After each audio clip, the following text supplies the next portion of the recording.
आई नेत्रा बस. Sorry, तुम्हाला disturb केलं का? तुम्ही कसल्या तरी विचारात होतात. नाही, असंच बोल ना. तुमच्याशी थोडं बोलायचं होतं.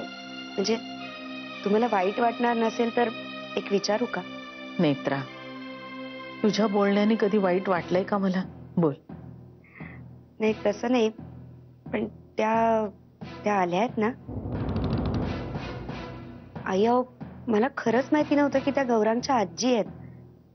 म्हणजे मी तर पाया सुद्धा नाही पडले त्यांच्या. वाईट दिसतं ना असं. मला काही कळलंच नाही. बरोबर आहे. नाही म्हणजे तुझी काही चूक नाहीये त्याच्यात.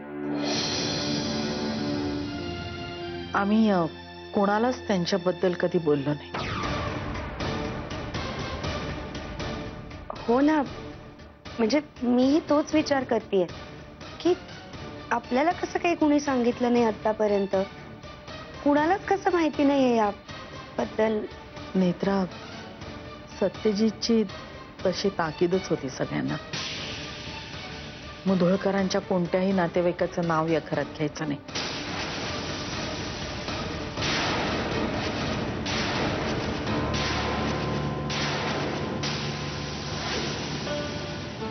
कधीच नाही, कोणीच नाही.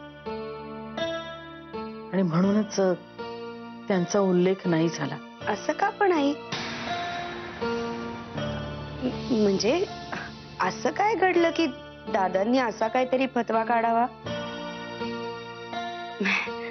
काही झालं तरी त्या मुधोळकर आहेत, आजी आहेत, मग रक्ताच्या नातेवाईक आहेत आपल्या. मग खरं तर आता आपण त्यांना इथे ठेवून घ्यायला हवं, त्यांची सेवा करायला हवी. बरोबर आहे तुझं. काय त्यांनी खूप आधीपासूनच स्वतःला स्वामीजींच्या धर्मप्रचारार्थ वाहून घेतलंय. अच्छा. आणि त्यांच्या मनाला येईल तसं वागतात अगं त्या. आता जवळजवळ 2 वर्षांनी आल्या तिथे. मनात येईल तेवढे दिवस राहतील, मनात आलं की निघूनही जातील. तू नको काळजी करूस त्याची. आणि महत्वाचं म्हणजे त्यांचं सत्यजितवर खूप खूप प्रेम आहे.